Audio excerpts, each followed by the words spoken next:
Previously, in the God Breaking, you are all inside, well, you're in the Feywild, and after some shenanigans where you fireballed a mouse village, you made your way back to the sanctuary at the base of Yggdrasil, the World Tree, and you found that Blossom, the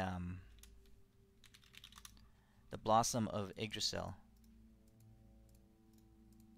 was captured and being held at death's door by Queen Talazay and her Wild Hearts. As you confronted them, Talazay activated the petal that she had taken from Blossom and entered the heart of Yggdrasil. You all managed to save Blossom's life before following the Queen into Yggdrasil's most sacred sanctum. Here, you guys did battle on the steps to her heart, to the World Tree's heart, and over the course of the fight, let's see, you threw Talazay into the Maw of the Void. Lumplolo just died, and Deimos took Viltham and Drusilla and bashed their heads together and changed their personalities. Also, you know, kind of like made them permanently stupid, unalterably stupid. And with that, oh, Midas, I changed my picture and I don't have the other one, the okay. original. I think I have it somewhere. Yep, I got it. And with that, you guys approached the heart of Yggdrasil. Renly, you leading the way, you walked up this organically grown, petrified staircase, and approached the light as you heard within the deepest parts of your mind an invitation, seeped with gratitude.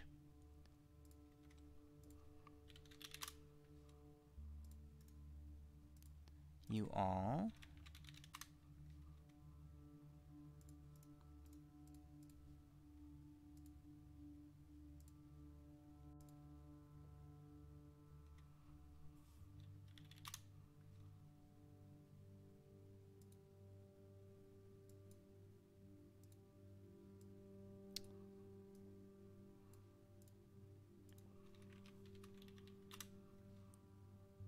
as you enter, the light fills not just your vision, but also your consciousness. Walking into the core of the cosmos, the intersection of all the planes, you enter the heart of Yggdrasil. And your eyes open and you see a multitude of limbs and branches. It's a configuration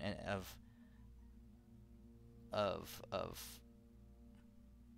vines and outgrowths that don't make sense. It looks not in the heart here. It's not natural. It doesn't look like a tree would grow, or rooted in the earth and growing up towards the light. Instead, it's like the light is at the core and the tree grows out from it, branching out and carrying and wrapping themselves around the planes all throughout the great wheel of the cosmos.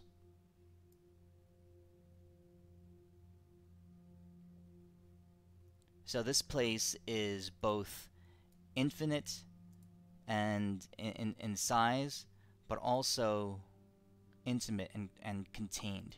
You don't feel like you're in this massive cavern or expanse. Renleaf, to you, because of the foliage around you and the body of the tree that you're walking on, it actually feels kind of cozy.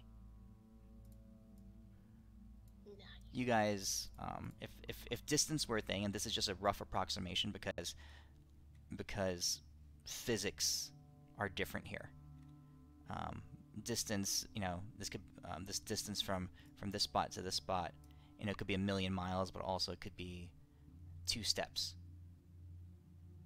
But if distance were a thing, and your brain is trying to approximate it, you guys are around here.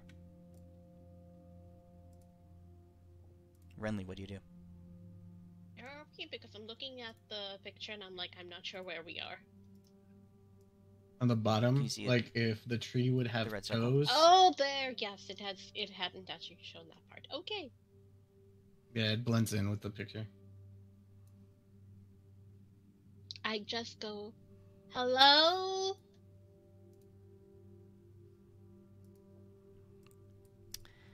As you call out, Renly, all of you hear a soft voice respond to you.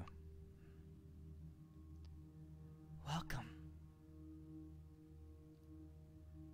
You are the first to enter my own mind in many, many eons. Come. Come closer. Do we know which way is closer? Because I feel like it's very jumbled. Towards the light. Okay. The light is ahead of you. This feels very much like the afterlife. Go into the light, Renly. I know, right? I feel this is giving me deja vu to like when I died. So, okay, yeah. You head forward, and each footstep, you can see down, you look down at the texture of the tree below you, and it looks like time and space are wrapped into the bark. As you're taking footsteps, just a few feet at a time, you're looking down, and it looks like you're crossing eons of time. You can see within the grain of the wood, almost alive and moving. You can see stars spinning. You can see, and also looking in, you can see like civilizations rising and growing and worlds developing. You can also see stars dying and nations passing into the dust of history. With each step, you cross over an unknown amount of time. You're not sure if the world tree contains all this history, or if it's a reflection or a memory of it all. That much is beyond you. You get closer, and you find what could be the base of a trunk. It's small. It's kind of quiet in the middle of all the cosmic vagueness of it all. But it does seem solid. It seems to be the only solid thing in front of you. And Renly, it's like a single trunk of a tree in front of you. Interesting.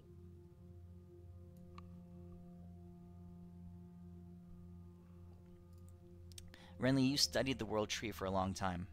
Or the world grow thingy, as it's been renamed. And this is there's a hint of familiarity to the texture of the wood, to the way that the leaves, the patterns that the leaves are making. And you feel an invitation. You feel comfortable approaching the tree. I'm going to take Aurelian off my head, like where it's like wreathed on my head, and I'm just going to like compare the wood on it with the wood on the trunk, because I know it's from a branch, but I'm not anywhere near the branches of Yggdrasil, and I was just wondering, like, does it sort of like match the trunk? Even is it responding to Yggdrasil? You take off Aurelian, and there are wood parts. Definitely, the structure of Aurelian is crafted from the wood of Yggdrasil, and the texture of the bark is completely different. Wow. Okay. It looks like the branches outside. But then, as you're standing there, holding Aurelian, comparing the two textures and the grain of the wood, Aurelian shifts, and you can actually see the wood grains move, and they turn, and they shape to match the tree in front of you. Whoa.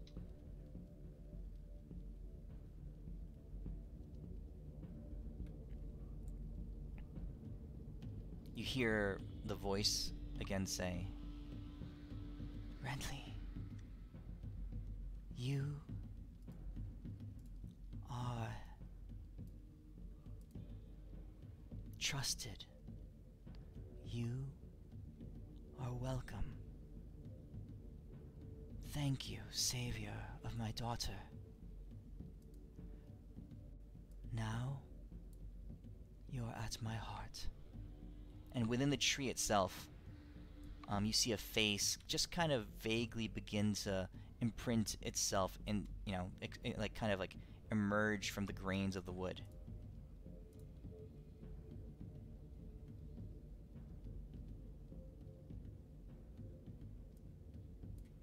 OMG. She says, unknown millions of years, I have grown, my branches reaching out to the brightness of the stars and the plains.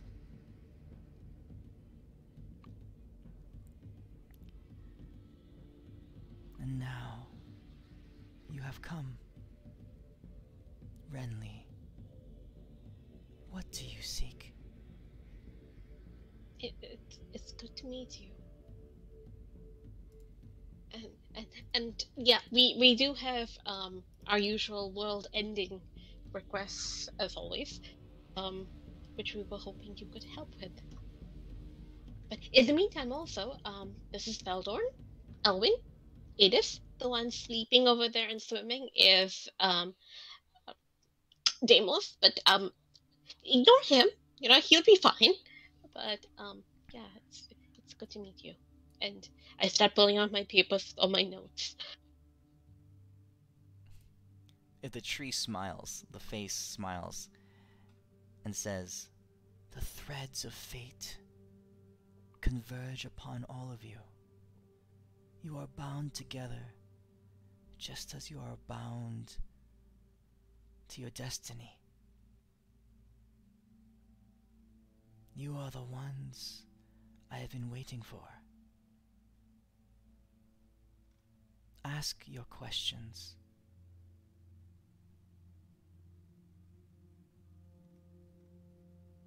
All right.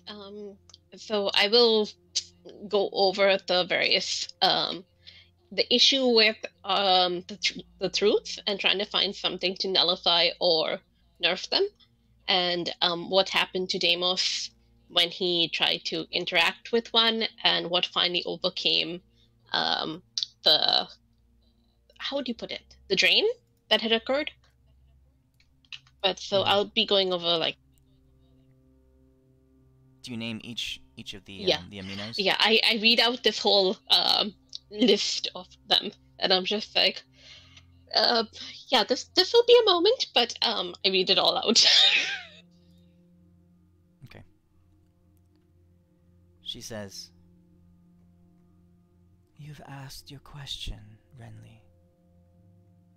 But now, to seal your place here in my heart, each of you must answer mine. Her eyes settle on each of you sequentially, one after the other. First to you, Feldorn. She says, you, son of the Fae,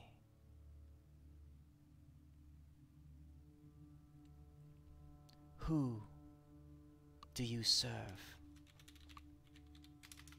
Answer well.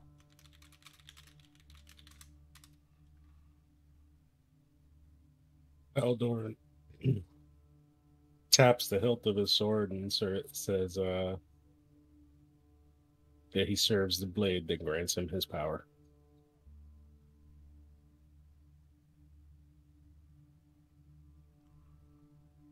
The tree's face is motionless. And she says, "Answer well, Feldorn. Who do you serve?"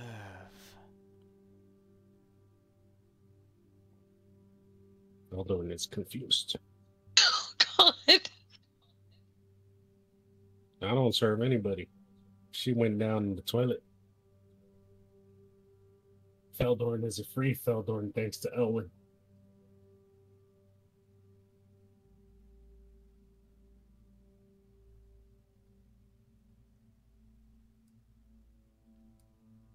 The tree looks at you, like evaluating, probing the depths of your soul. She says, "Freedom? Is that your new master? Think on it, Dark One." Elwyn, her gaze turns to you. Elwyn, you of fire, you of charisma. Your light shines so bright, yet your heart burns with another passion. Elwyn, who do you love? I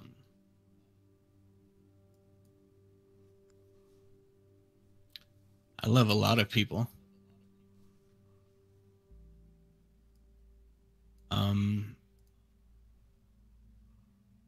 No love comes before my love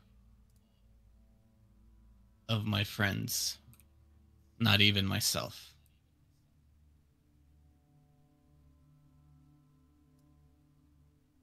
You see the tree nod.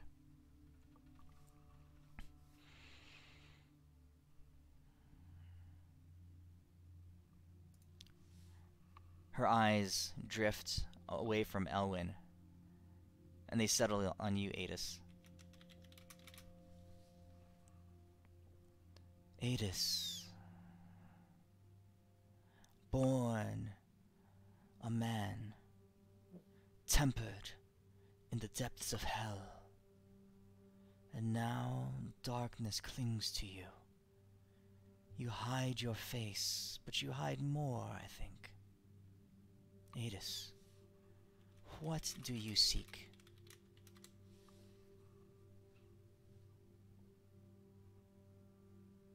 That's a hard one.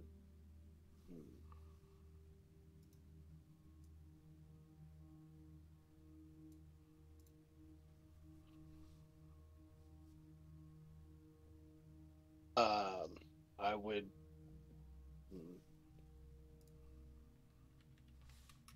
What do I think? I would probably, yeah. I raise my hand and touch my finger to my mask, and I say, "I seek only to serve."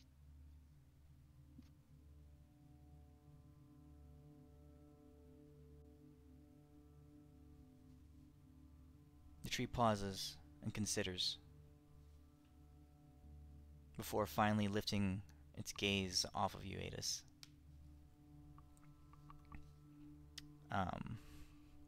It glances at Deimos. Deimos just, like, flailing around on the ground. Yes, I even love him. And then its eyes go to you, Renly. Renly, lover of life, pursuer of knowledge, one of peace, one of cultivation. Nature blesses you and draws you close. Renly, on this and for the rest of your days, what will you do?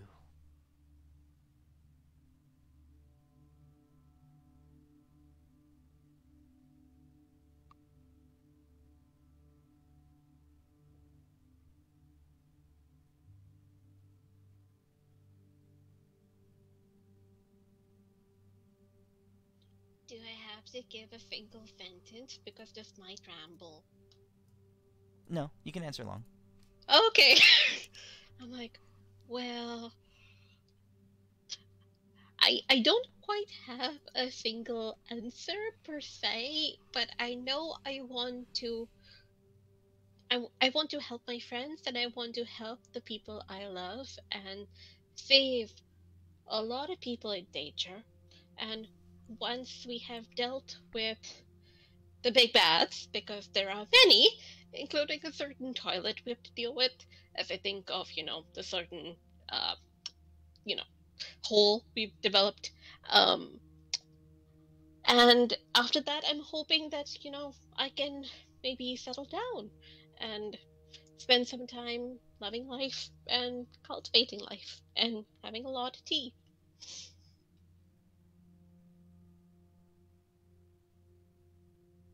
And being happy. Forget about the babies. I mean, helping people blink and then, get babies is an automatic yes. So that'll happen automatically. The tree. For the last time, no, Renly. I have a girlfriend. The tree cracks a hint of a smile and says, "Yes, life. The greatest purpose there is." She nods her head. "Thank you for your answers. Now I will answer your questions.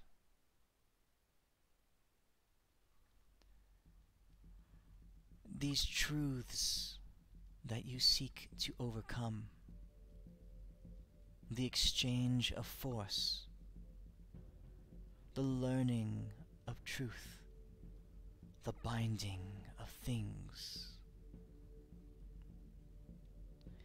you have already found your answers. You need nothing from me. Bullshit, don't give us that. She smiles a bit. She says, "The exchange of force. What is a force that cannot be converted into another form?" Amos. Emotion? No, that can be converted. She raises an eyebrow. She looks at you, Renly. "You who have danced through the Fae have spoken truthfully.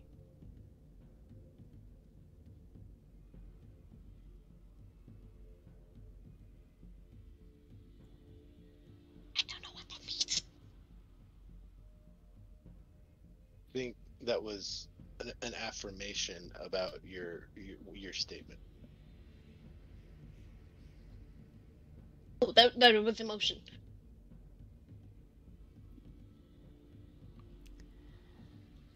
Then she says, Yeah, think about it. You can't convert love into a force that would, explode a mountain. And then love isn't greeted with hate, and usually hate isn't greeted with love. Yeah, but hate can't be converted into a force that would blow up a mountain either.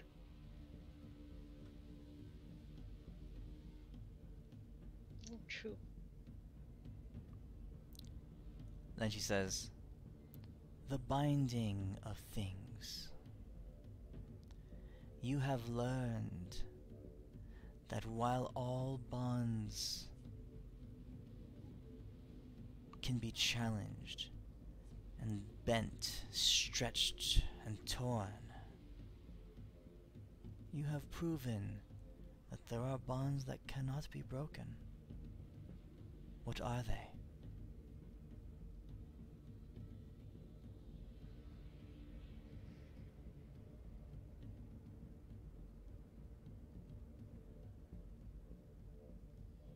Do we all turn towards Elvin for these riddles? Ellen's not listening at the moment. No! Don't do this to us! She is looking at you, Elwyn. Oh shit! What was the question? It's the bonds that can't be broken. Apparently, you have found a bond that can't be broken. Yeah, it's called the Deimos Elwyn effect. Very popular. Oh, and wait, what about the Feldorn Talisay thing? You dealt with that, didn't you? Yeah, but didn't he dump you though? He thinks he dumped me, but he didn't. I'm just letting him suffer a little bit. The tree, the world tree, stands there looking at you, Elwyn, and says, "Your bond was challenged and torn, but you mended it and forged it into something of strength greater than iron, greater than steel. A bond that can stand the ages, the wear and tear of time."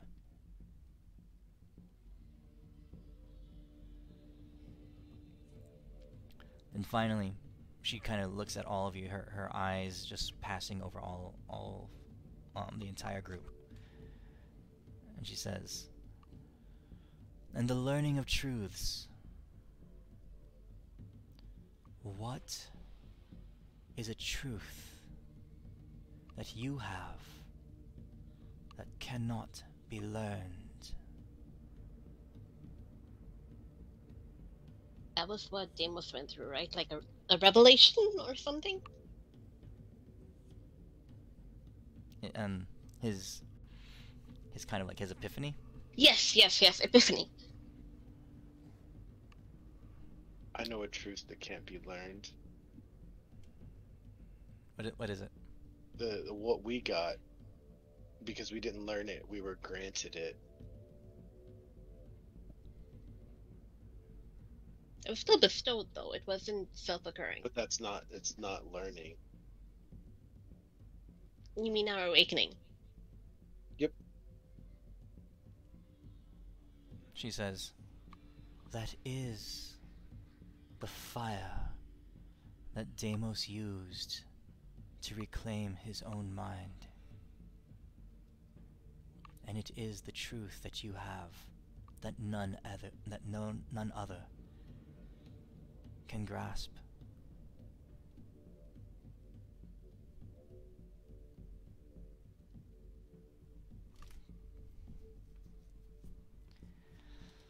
As she says that, you see parts.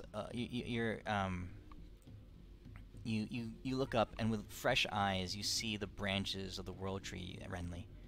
You're gazing around. You haven't been able to stop looking at the infinite spiraling, extending, and spreading branches of Yggdrasil. You're seeing, and now a little bit more realistically, now that your eyes have been accustomed to this place. At the ends of the tree, branches are dark. There's a few that have grown dim. Some of the light has been fading. We heard that some planes are devolving into chaos, and primal energies are just like flail. If that what's happening, and I point towards those branches that are darkening in the edges. Yggdrasil glances, her eyes drop downward, and she says, "Yes, and as they die, so do I. Daughter, I have one request for you."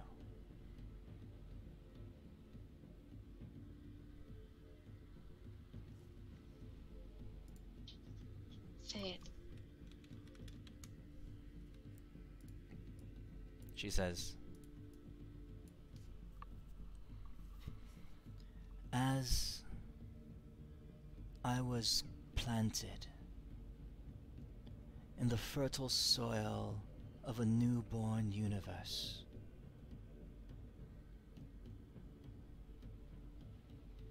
The hand of he who crafted all placed me when I was just a small seed into the soil that he had tilled, and the cosmos grew as I did. So, as the cosmos begin to die, if life is to continue, Renly, the life that you protect, the life that you cultivate, a new seed must be planted. Will you do this for me and for all life? I would. I would.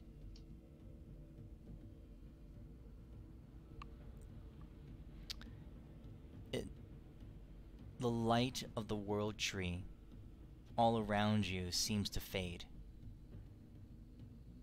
except the light at the very core of this tree trunk in front of you. A single white burning, instance of light right at her heart. She says, "This is my last gift." And branch the bark parts, and outgrowing from in like a bed of vines extends to you a very small, probably like the size of a marble.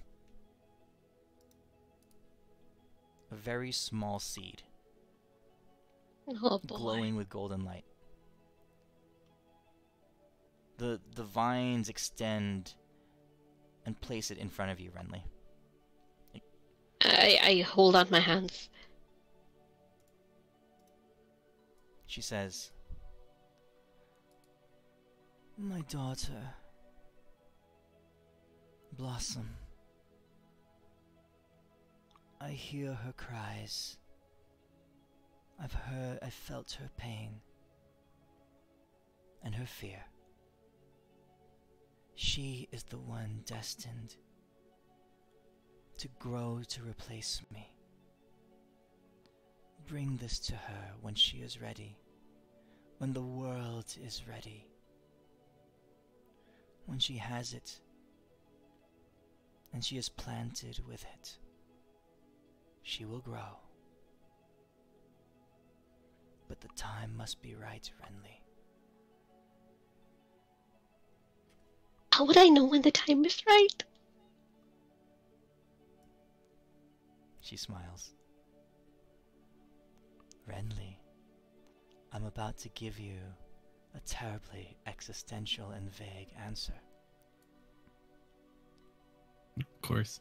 Oh my god! I just throw my head like I know.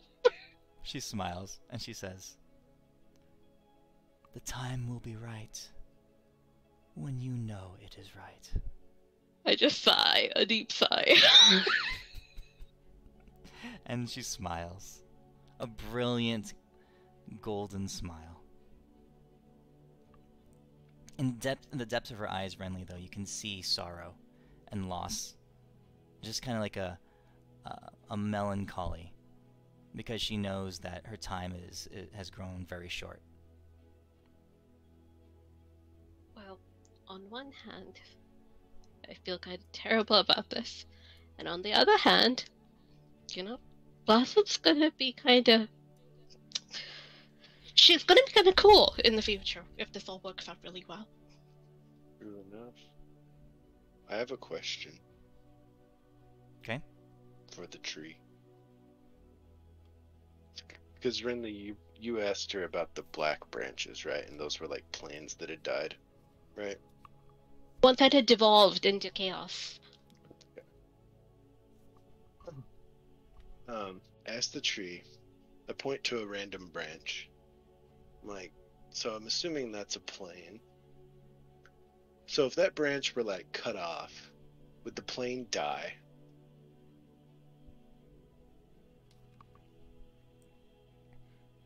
Um, she looks at you and she says, "You're speaking in metaphors. There is no branch. But yes, if its connection to the core of reality were to cease, that is the definition of death. And everything on it would cease to exist as well. Return to the murky swirl of primal chaos." Anyone else see Shortcut to the End? Not really, because this is We going to just- happen everywhere. No, we just wiped the plane of existence that Red Fucker's on from existence and him along with it. This is happening on multiple different planes. It's not just the Asmodeus bit. Well, we can deal with that shit later. I'm talking about getting rid of the red dude really quick and fast and easy. Wait, which red dude? Hmm? Which The- red dude? The demon dude that's attacking heaven. We You just mean wipe out- Asmodeus? Yeah. But We just make the plane he's currently on cease to exist, and he'll cease to exist with it. And all his armies along with it. but these are not those planes. Like, I don't think there's a single branch with him on it.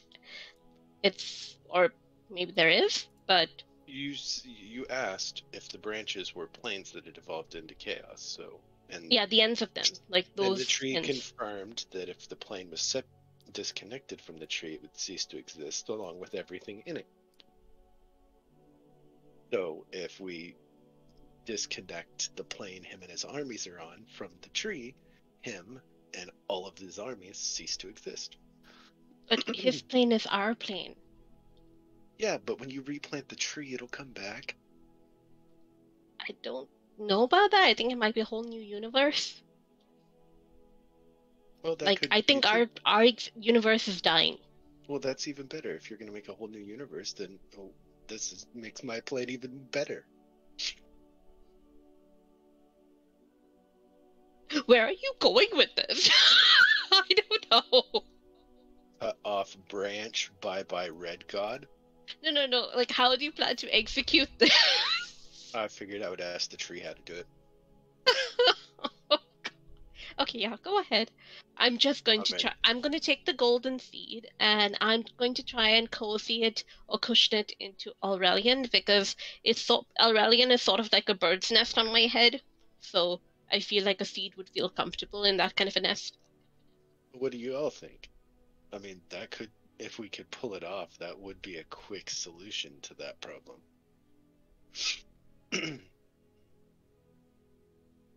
I'm all for the greatest amount of outcome for the least amount of effort. And besides the fact that, douchebag Bale's about to go wipe those planes out anyway, and we don't have any plan to deal with him, so we could take him out along with him too. And then we don't have to waste our armies fighting against them that are going to all leave like tomorrow. More like tonight. Yeah, tonight. Yeah, but on the last day. So why not just save ourselves the effort? The next plane's already lost anyway. There are no gods on it. All the gods that are left fighting are fighting on the top. No point throwing our army away if we don't have to. We could just erase that plane of existence. We do not know which plane they're on at the moment, though. Well, I'm just talking about for the moment. We try wiping out the next one because Bale's headed there. Or Bale's there with all his douchebags. Bane. Like There Bale? with all- Yeah, Deimos' former ex-lover. We can wipe him out, all the demons there, all the devils there, all their bosses that are there. Just be done with it. Because it's already a lost plane anyway. There are no In gods. real life, left. there is no actual branch. It's like, like Matrix, like there is no spoon. Like, we can't really cut off a branch that isn't actually there. Well, we're not cutting off a branch. We're severing a connection. Any connection that's made can be broken, except for those two. Yeah, we need amino 3 to do that. Nah. Well, it does break bonds, doesn't it? It does. Okay, so we got to go get that first, and then we'll erase Asmodeus's plane that he's currently on from existence. Thanks. You just made it even more easy. I asked the tree if that would be possible. Yggdrasil opens her eyes and ponders for a moment. Targeted pruning. And she says to you,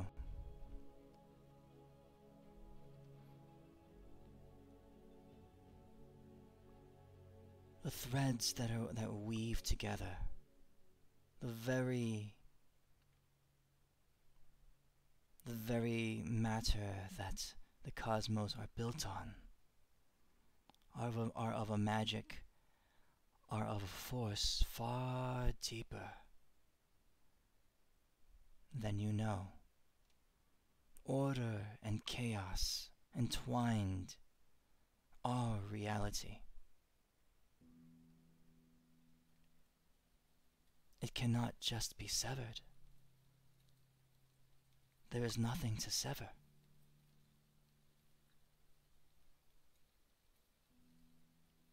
That sounds like backtracking to me. But fine. Hard way it is, I suppose.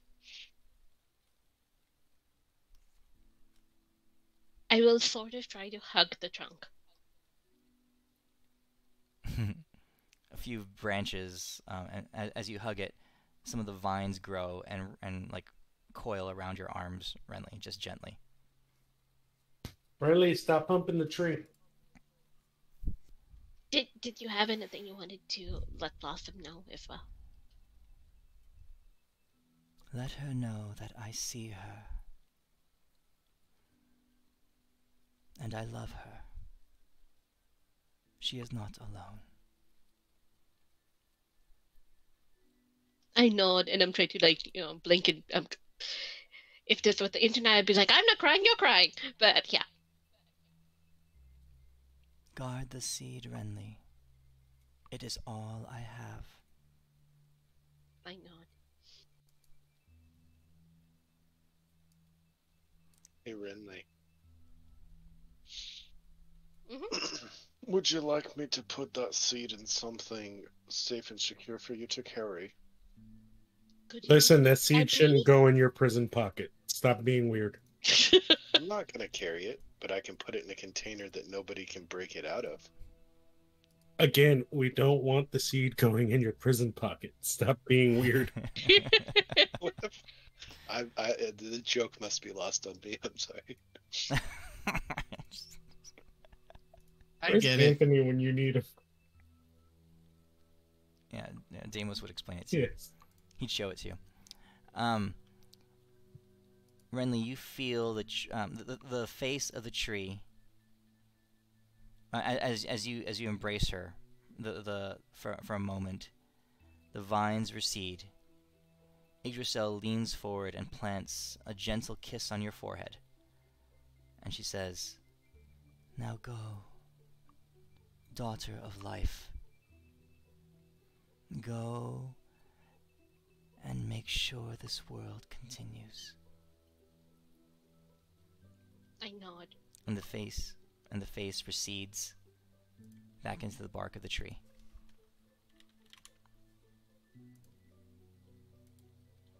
And the light, the brightness all around you slowly begins to fade as well. You guys were didn't so much travel here. You you came to a different place of existence. And now that plane of existence is fading away, beyond your reach. It's not a this isn't a plane that can be traveled to. This is a kind of reality that you have encountered.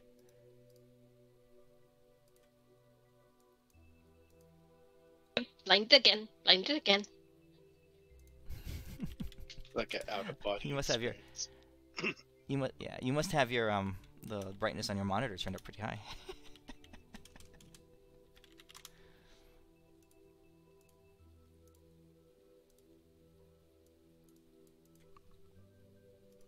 Okay. Renly, Mm-hmm. you had the seed of Yggdrasil. I mean, you can add it to your I inventory. am doing that as we speak.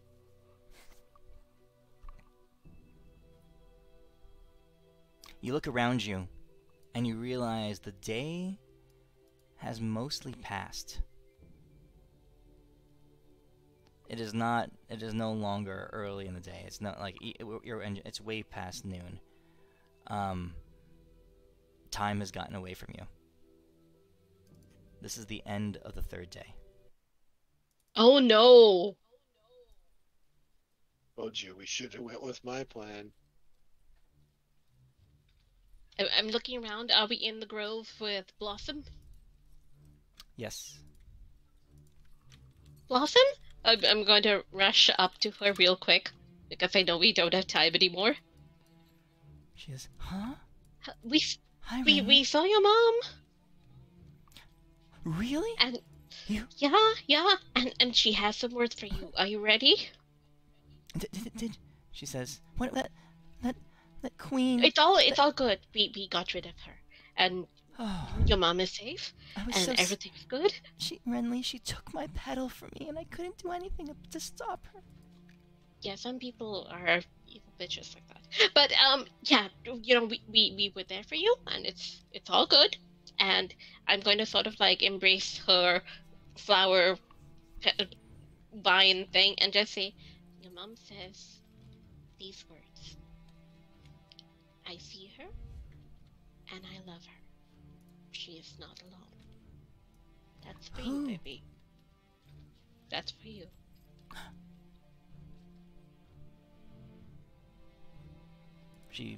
You see her blinking back tears. And she has something else for you. What? And I move one hand over to Aurelian, I pull it off, and I show her the seed embedded in it. For when you're ready. Oh. You see her start to tremble. She says, "So, Renly, I'm not going to I'm not going to die. I'm not going to wither away." No, she had other plans for you. She says, "Renly, I'll be ready. I'll be ready. I promise you." We know you will be, but if you're not, we're there to help you. Okay. Okay, just give me some time. No worries about that. In fact, we're going to need to step away for a moment to kind of save a different plate. But we will be back, and when you're getting ready to get planted, you know, we'll be there to kind of get that going. Okay, I'll be right here.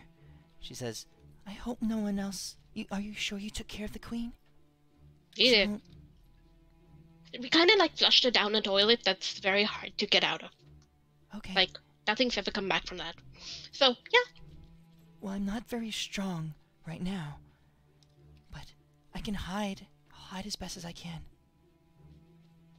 I'm looking at the vine and I'm like, there's no way to transplant you from this area, right? You have to stay in this area? She says, "Well,"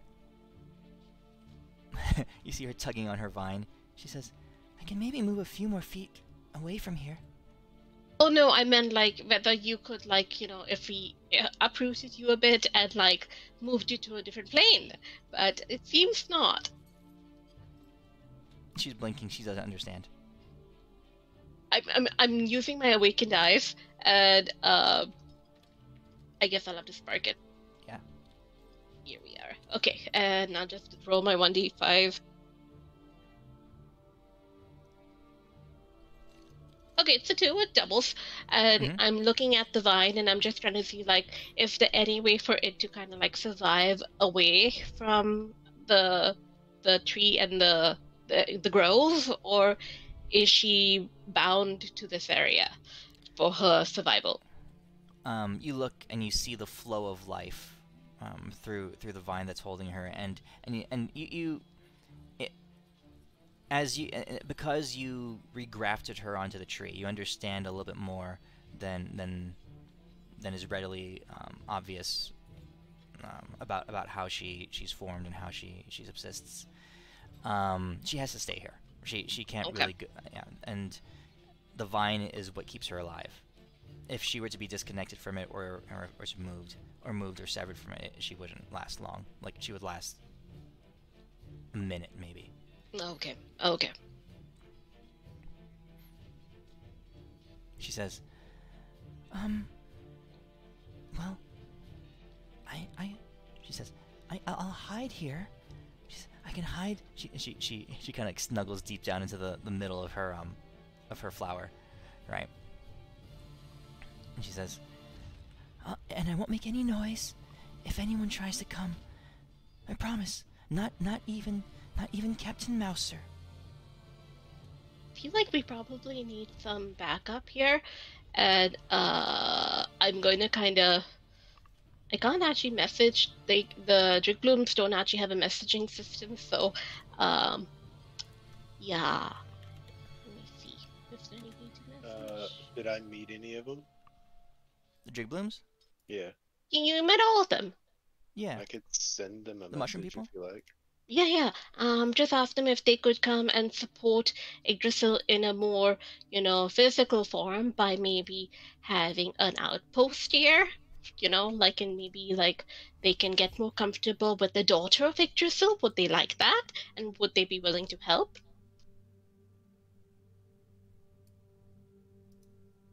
Okay.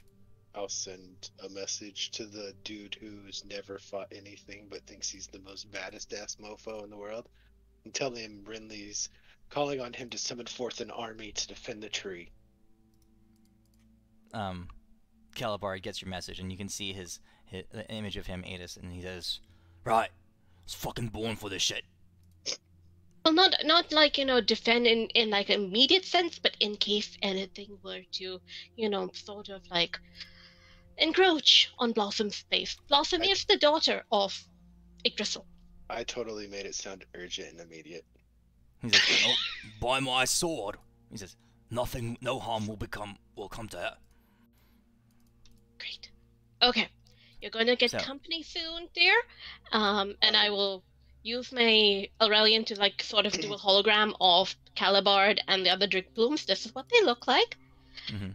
And this is Joey, this is Calibard. You'll see some that don't look quite that great, Yeah, do not worry about him. But yeah, they are going to be here and they will be there to help if you need anything. Okay? Midas, are there any trees nearby with a CR over 10? No, there's only one tree, Yggdrasil. Are there any vines or any kind of There's some bushes. There's the bush that you awakened, but CR, They don't have to be sentient, just have a high CR. no. Yggdrasil is kind of like the dominant life force in this area. What's the CR of a treant?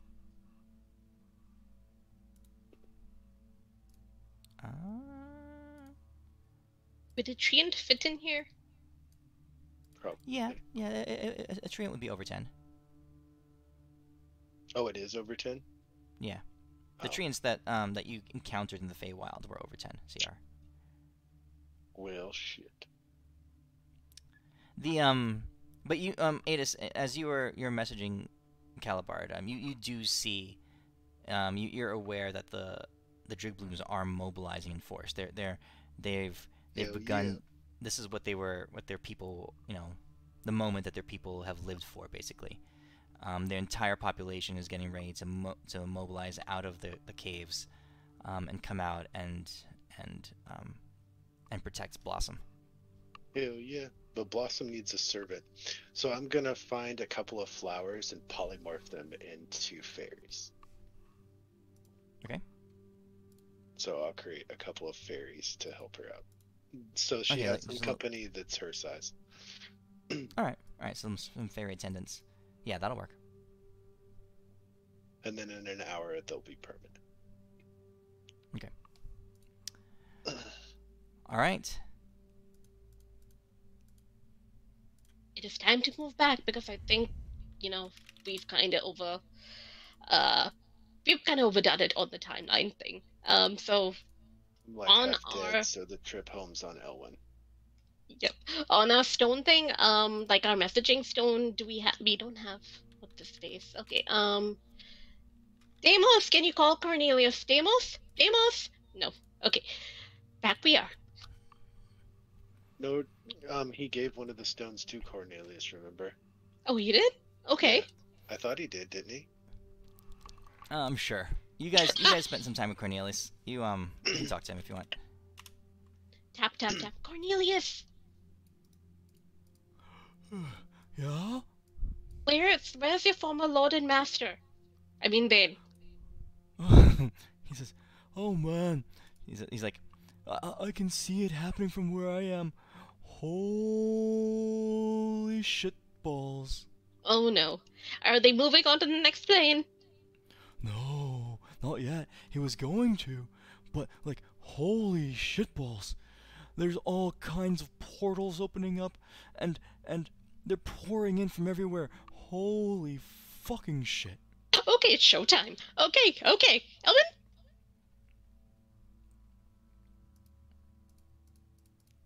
Yeah, what's up? We need to get to the next plane. Do you have a gate or All right, something? let's go. Go. Woo! No, like you get us there somehow. What? Ellen's out of juice, baby. We all fucking got a juice. Oh my god. No, I could get us there. I just don't know if I could overpower Bane to make Oh a wait, portal plane there. shift.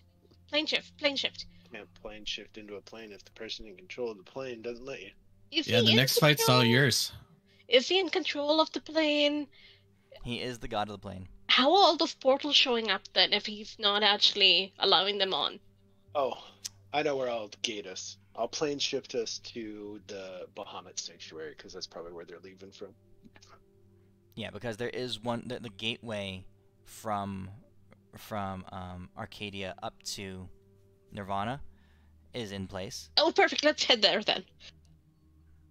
Okay, so you shift into Arcadia,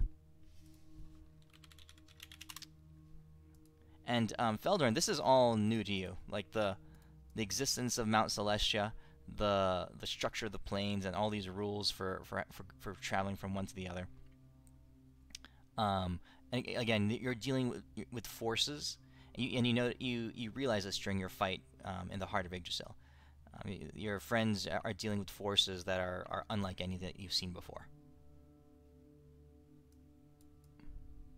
I'm gonna run him a Cliff's Notes, visual aid via Aurelian to be like, welcome to Mount Celestia. We have already gone through A, B, C, D, and we are now heading towards Arcadia because we are unable to get into Nirvana because Bane is gonna kill us all and won't let us in. And so, you are going to enjoy your wonderful trip to Arcadia, and I wish you well on your definite defeat. One point of order before we go plane shifting into Arcadia. We did recover. How many homies did the bitch have? 2 or 3? 3. So we recovered 3 health spikes, correct? No. One of them was destroyed. That was on the Queen. Yeah. And then one of them was pushed into a crater, but I do not know if it's there or not. The only ones that you guys have is the one that Elwyn took from Drusilla. Okay. But the one in the What about crater. the one from the the other guy. Yeah. Lumplolos No, destroyed, from was Wild destroyed with Heart. him. Viltham? Yeah. So let's see. Deimos bashed him and Drusilla's heads together. He still got it. Yo, Feldor And would have Deimos tried- was- I would have liked to have thought we took it. Let's see. Viltham had which one? He had the red one. Feldor would have tried to take it. He fought you ferociously.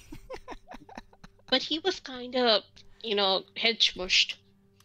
Yeah, but he I mean, he was his personality changed, but he became basically like an animal. His intelligence was kicked down to like 3. And then you Right. take his bone. Yeah, it's like a dog with his bone. He's fighting you ferociously for his health spike. We all fight him together. Feldor would have tried to trade him a stick for his health spike. Make a deception check. Give you guidance. Do you have guidance? Do I? I don't know. Yeah. I'm so used to it. No. Let me see. Oh. Yeah, I do. So Feldorn, do you have any spirits to burn on top of that? It's not a new day, is it? No. No, it's not. Yeah, I do.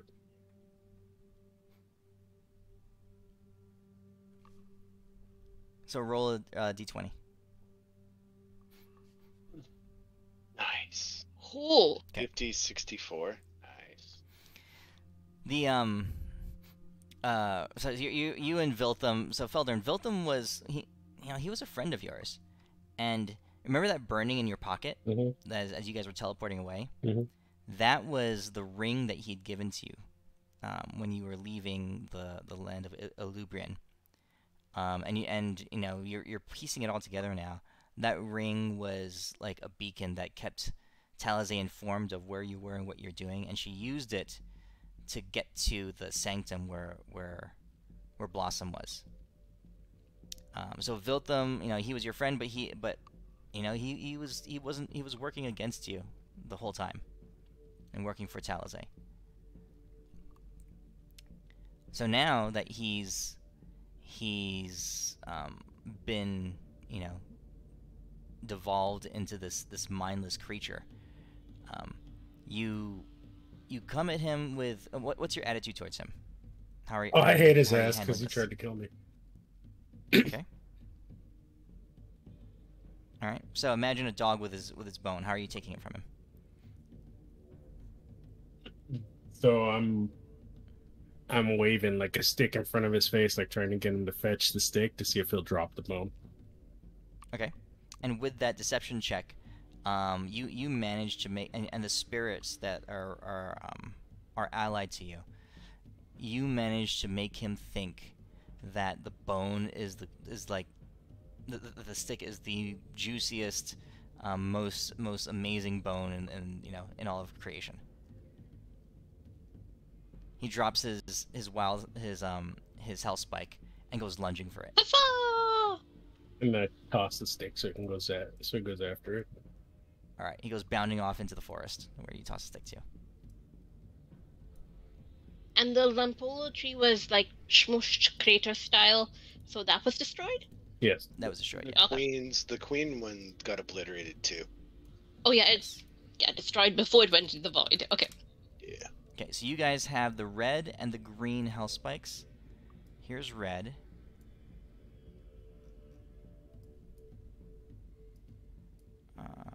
There. And green. There you go. And which one did I end up picking up? That's the red one. Okay. Elwyn has the green one.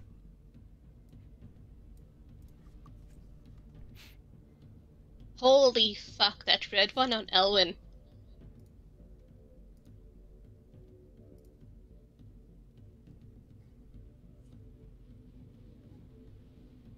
Oh, I don't even have 13 spell slots. Is it spell slots or spell slot levels? Levels. I mean, Wait, Feldor? wait. 13. No, 13 spell slots. It's slots. Because I don't even think I have that many spell slots. You should. Oh, maybe I do. No, 7. Yeah, I do. Never mind. Feldon, can you dual wield like a dagger and your sword? Yeah, I can dual wield. I have a question, Midas. Could one of Mhm. us activate it and toss it to him and let him use the abilities of it? No, no. These are attunement items. Oh, they're 2 minutes. Okay. Yeah, I wouldn't even be able to use this. Yeah, the can green still- one would be perfect for you, Feldorn. Well, Feldorn, you can still use it to permanently erase a demon from existence, though. Yeah, I don't have 15 spell slots either. You don't need spell slots to kill a demon forever. I'll trade you. I'll give you the green one. Yeah, because like Feldorn can dual wield the green health spike and his sword, and then Elwin can deal all that fire plus dark magic. Then. Holy shit! Look at the fourth ability on the green Yeah, I one. would trade. Mm-hmm. Look at the fourth ability on the green one. I'll put the green in.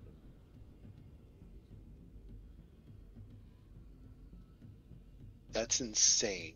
No, that's perfect for Feldorn. It's like, yeah, if he's gonna attack, and then that'll automatically be like eternal death. To take Midas's insane monsters and half their health in an instant, that would be awesome. Okay. Alrighty. So, Feldorn, as your character develops, we can substitute its activation Mhm. with something. So maybe you might be able to use spirits to fuel it instead. Okay. Nice. All right. So, actually, let me add Feldorn So in the party. all these points are things that I get when it's activated, right? Yes. Yeah. Ellen, how did you move something to the party sheet when you're not even on the party? I didn't know you could do that.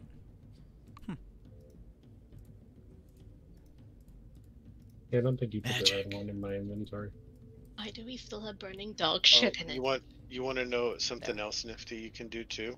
Well, I may be doing this version. I know you can do it in Unity, but if you take an item in your inventory and you link it in chat, and then someone drags that dragon head into their inventory, it will remove it from your inventory and add it to theirs. Oh, I actually, think That's cool. I have a question because I have a staff of the Magi. Would I be able to use the charges on the staff of the Magi as spell slots to activate it?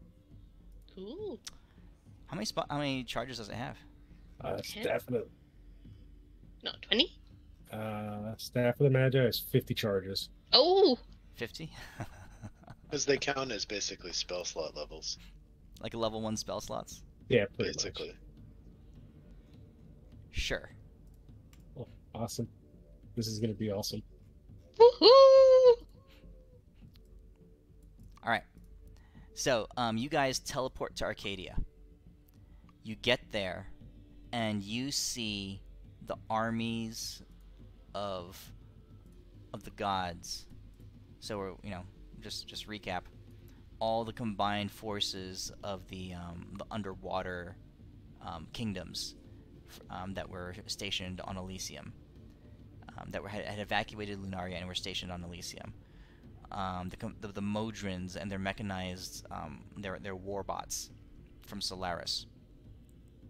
The angels and the Arcanites from Shehakim, the sloth people, and all the angels of what formerly was knowledge and of winter, now the angels of what is, and in Arcadia. No, Elistray hadn't yet begun repopulating Arcadia, but it's Bahamut is the primary charge, the primary leader. So there's 3 armies that are invading Nirvana by with the full fury and all the resources that you guys had been accumulating and building up over the years that you've been traveling up and down this mountain. It's truly an intimidating and majestic invasion, as all these millions and millions of creatures are pouring through this portal. That you see Elistray there holding the portal open, expanding it, multiplying it. The invasion of Nirvana. Bahamut is there, his wings just like hovering over the army itself. His power just surging forward with them, issuing them forth, commanding them forward, and motivating them forward. And this 3 generals, well, actually just 2 generals. His 2 generals leading their respective forces.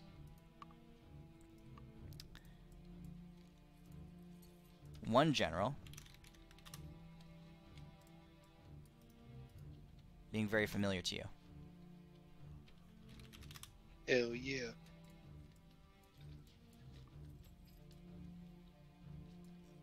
He's the only one that you see.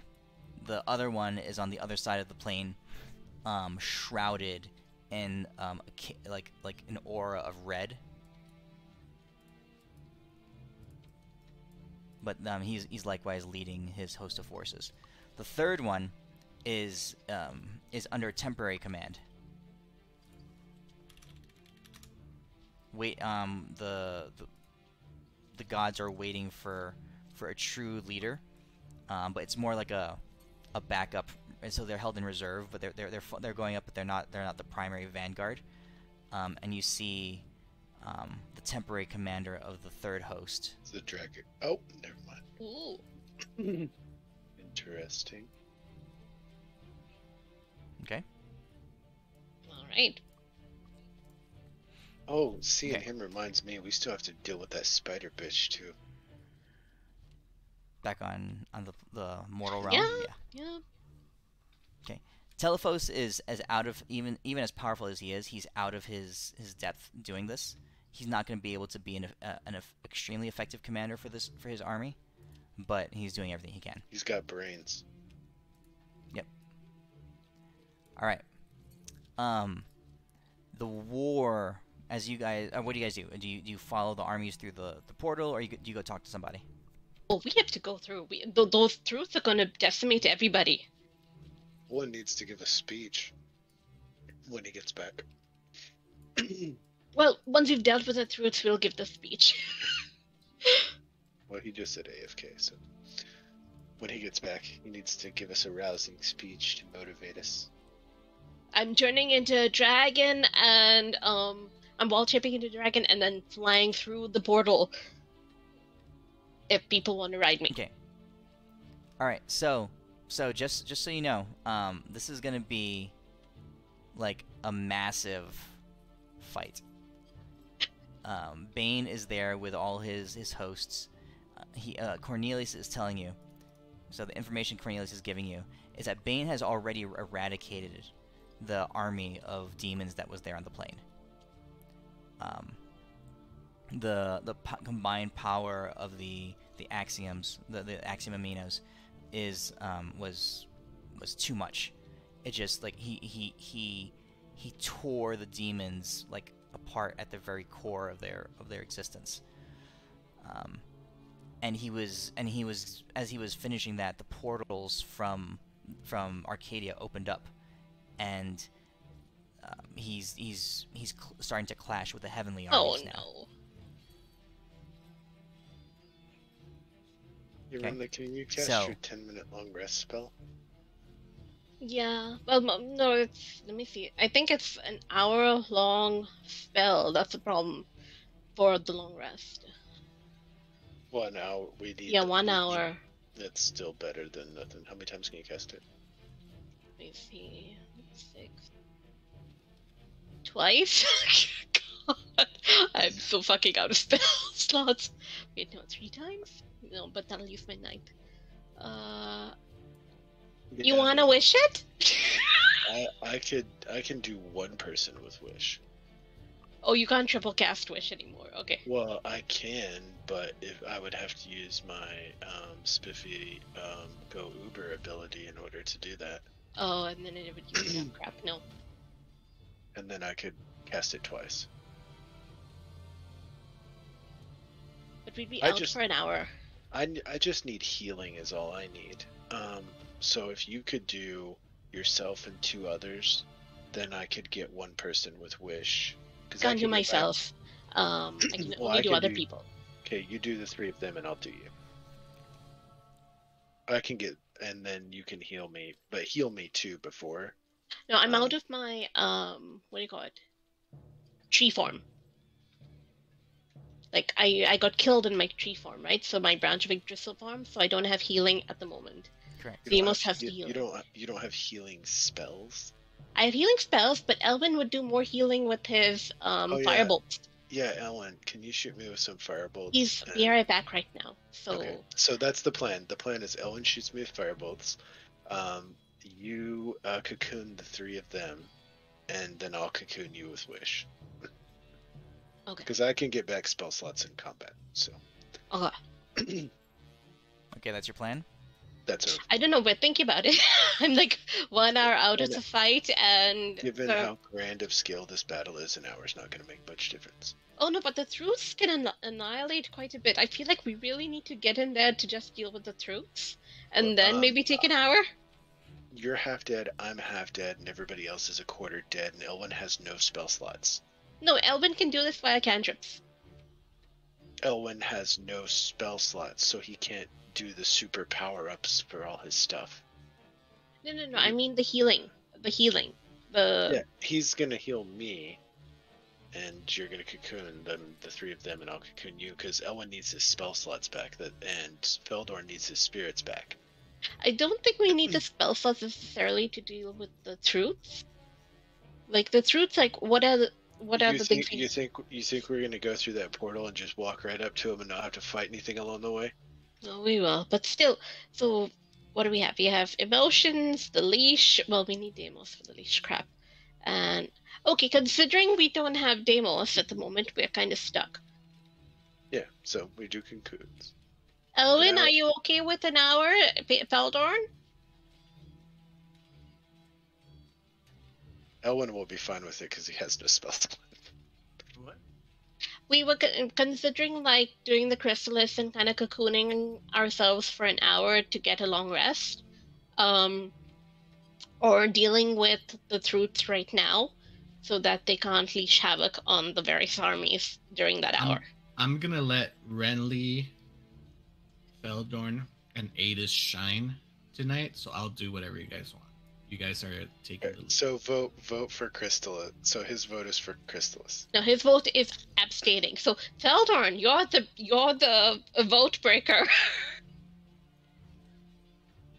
Go now or heal up for 1 hour. You there, Feldorn? I'm sorry. Feldorn wraps his arm around Elwyn's neck and says, "Let's go," as he walks into the portal. Okay, we're going. Hey, hold on.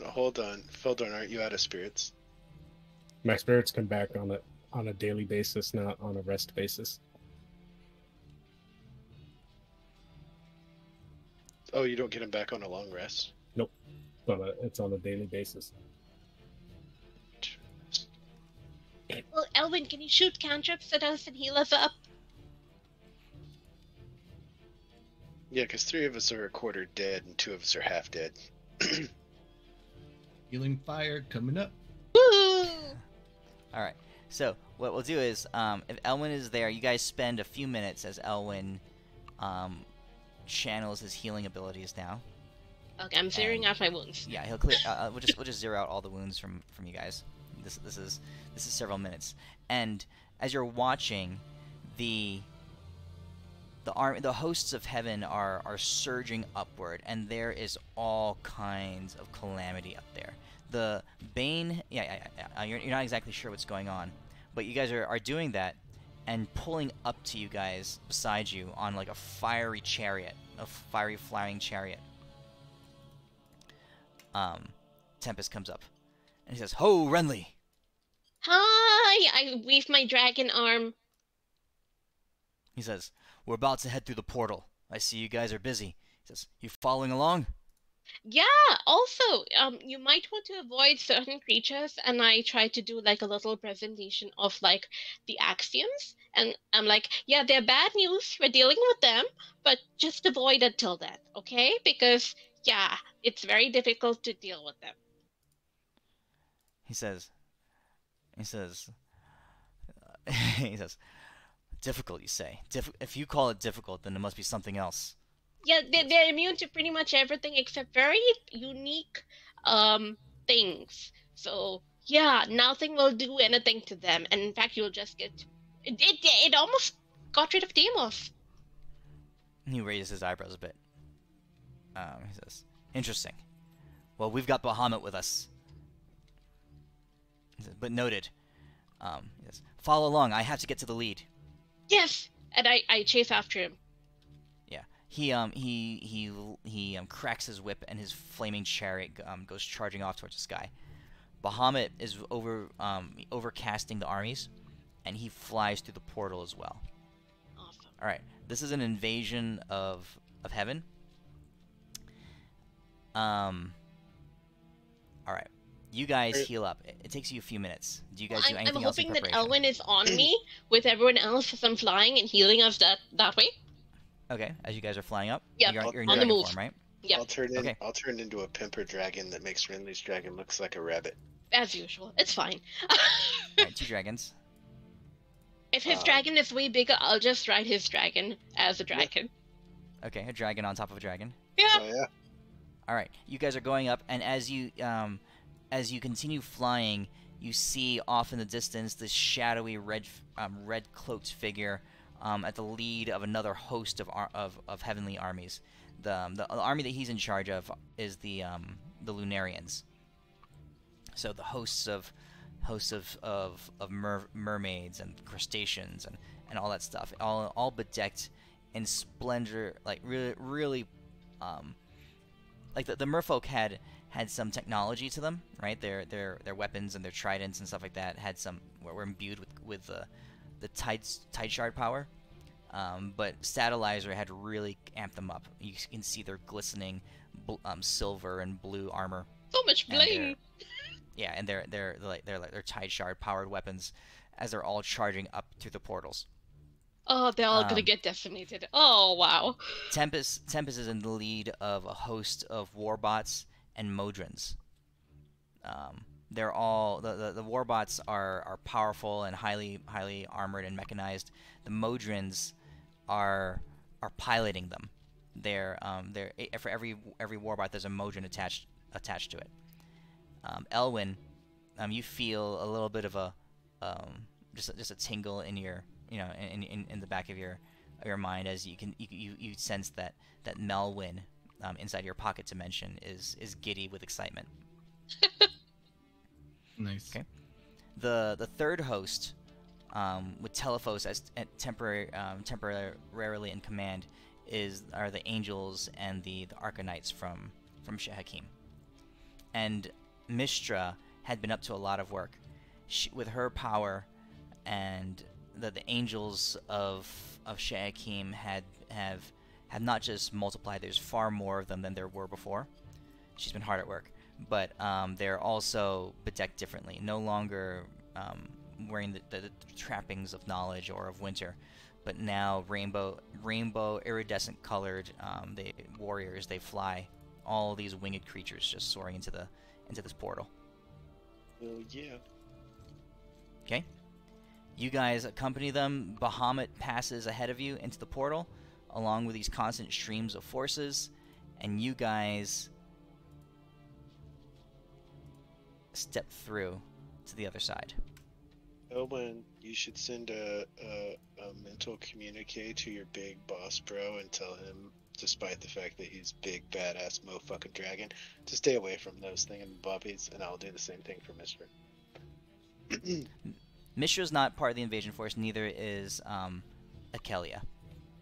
Telephone. No, I meant I wanted Elwyn to tell Bahamut to stay away from. Yeah. Mishra is staying on Shehakim. Oh, she is okay. Yeah. Never mind for that.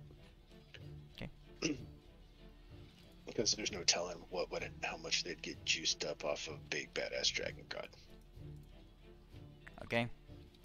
You guys step through the portal, or fly through the portal, and as you do, you enter chaos. All right.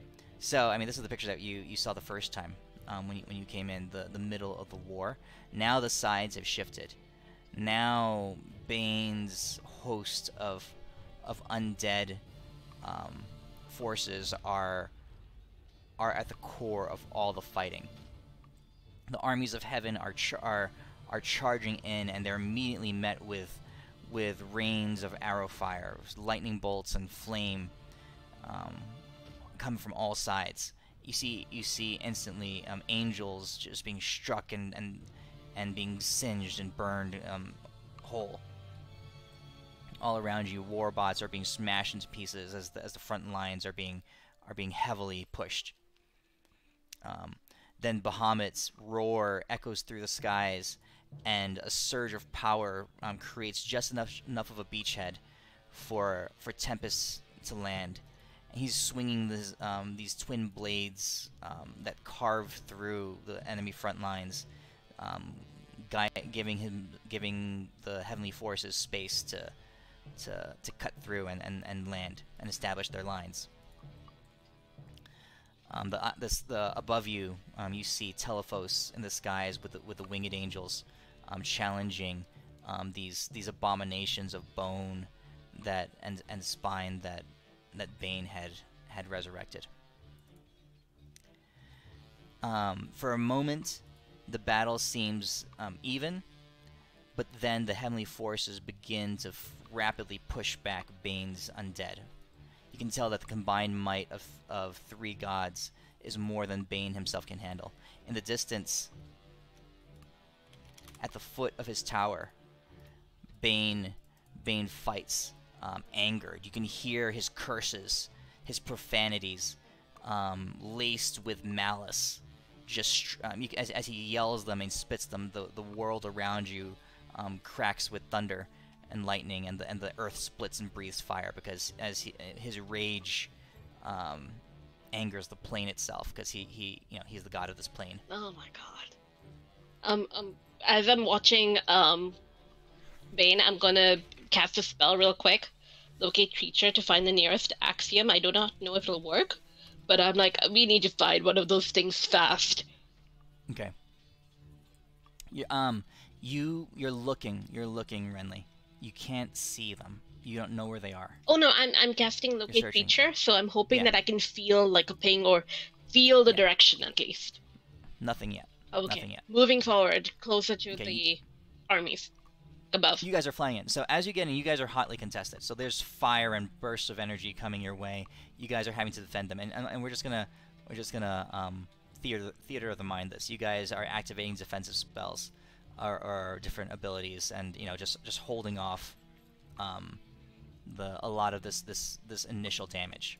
Okay. The big event, a couple things you notice. First of all, you still feel that there is a demon remnant on this plane. It still feels dark. This doesn't feel like a fight just between gods. There is a lurking darkness, a lurking chaos off in the distance, even though you can't see where it's from. I'll just put it that way. You don't see any demons, but you know that you can feel that their presence is still established on this plane. Looks like Bane couldn't finish the job before we got here after all. Do taunt him later about that. And he calls himself a god. I'm saying it while thinking, like I'm saying his name. So if it's anything like other D&D realms where gods hear stuff where their name is spoke, I'm totally trashing on him on the fact that he hasn't beaten the demons yet. Oh, he hears you. He hears you. Okay, so what do you guys do? What do you guys do? Are you going to engage in the partake in the fight, or what are you going to do? Beeline to Axioms? I mean, I think we're the only ones who can take care of them, right? Or does anyone have other plans? We could go kill another god. You mean Bane? Well, if we kill Bane, that'll throw his army that'll get rid of his undead army, and then it'll be really easy to find the Axioms, because they'll be the only thing left standing. More than likely, those things are standing next to Bane. That is a possibility too, which would make it all the more easy.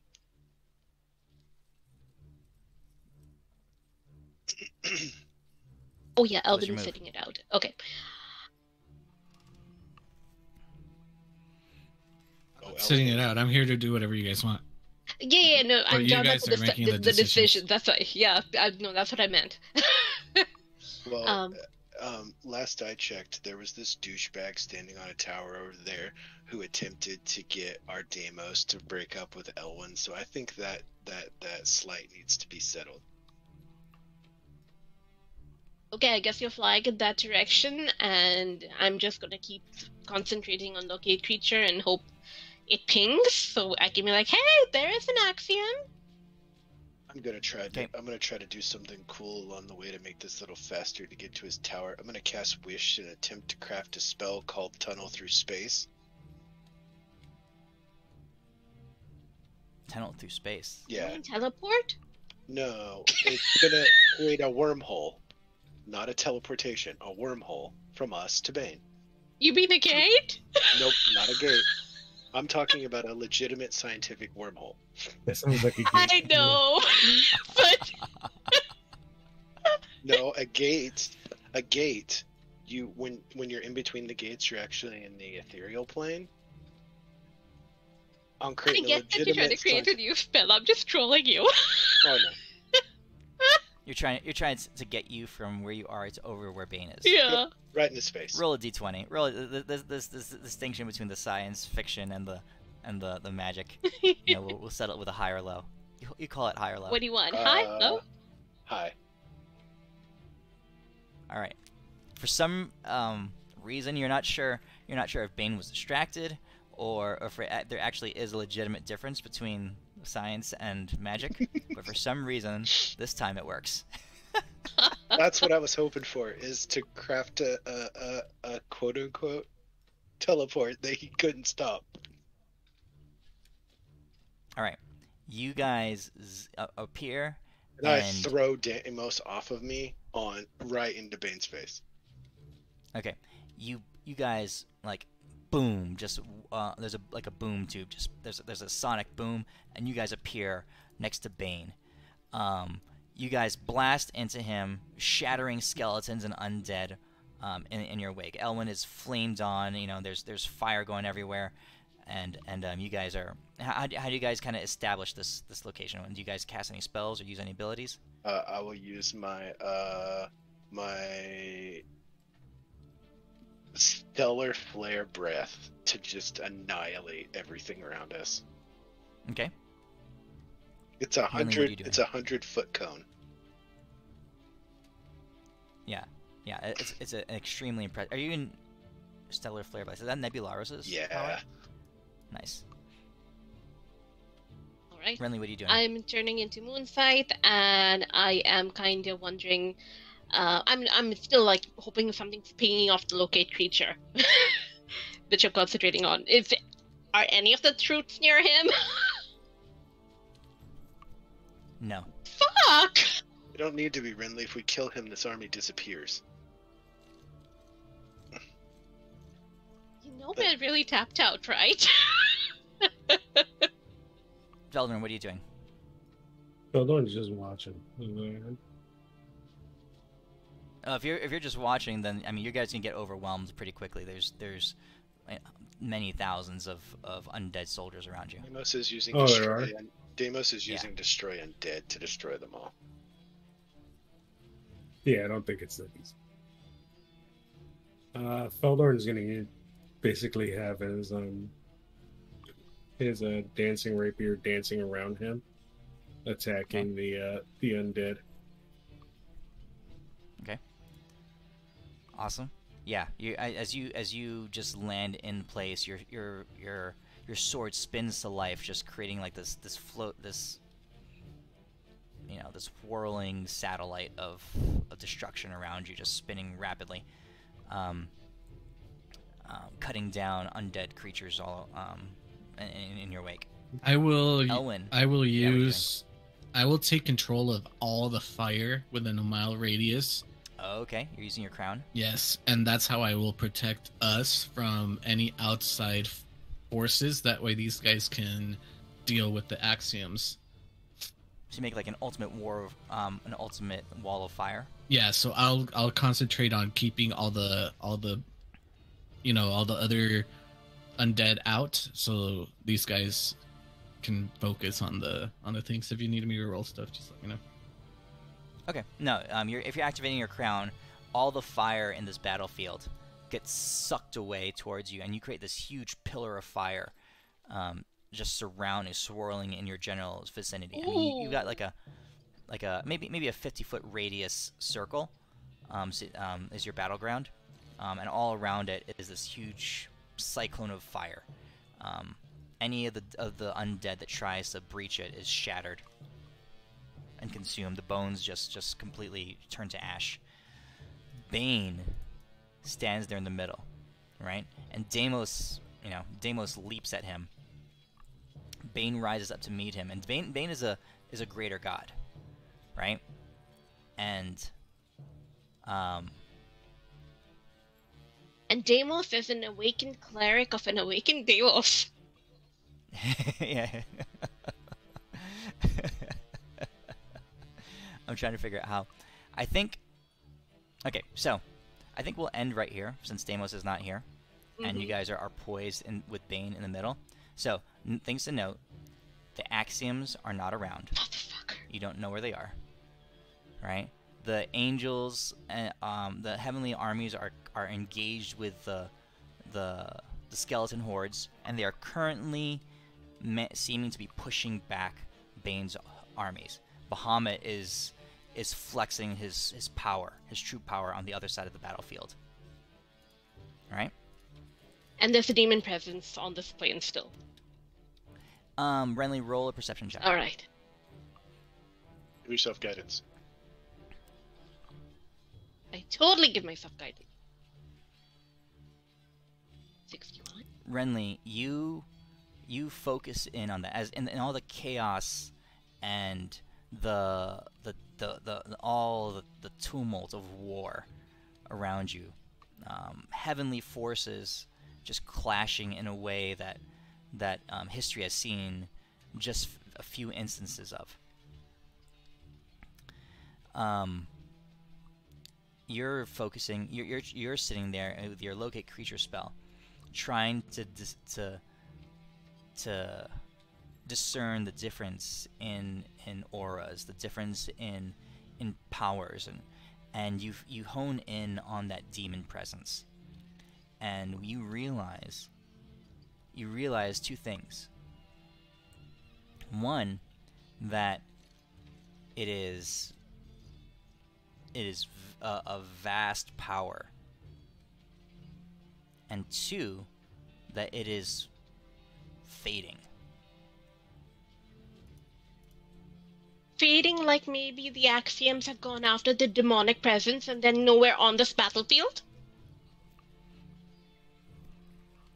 Yes. Fuck! Okay, I let everyone know. That's actually an awesome thing. That means we can kick his ass without worrying about them interfering. There's certain things. Let's figure it out. He won't be the first god we've killed. I think he'll be about the 4th or 5th. But fading, so yeah. Okay. All right. So we'll leave it there for tonight. Next week it's fight time. It's the Bane vs. Deimos show. Don't forget to get your primetime tickets. Or no, pay-per-view tickets. God, this would be awesome. Deimos vs. Bane is so long in coming. How many years? 3 years? 5 years? Oh, probably 5 years. Deimos was deceived by Bane, I think, in session 3. Oh, I was thinking session 2. I was like, it was the beginning at this. Yeah, it was the very, very beginning. So, all right. Thanks for running it, dude. I'll see you guys later. Yeah, happy You guys next Thanksgiving. Bye. Midas, before you go, for next session, because it'll probably be relevant for this fight, you still haven't done the upgrades for my forms since we did the whole get rid of the extras and keep those ones. So I just wanted to throw Thanks that for out there. running, Metis. Yep. All right. I will do your forms. Sweet. That was hella fun. All right. See you guys next See you week. next week.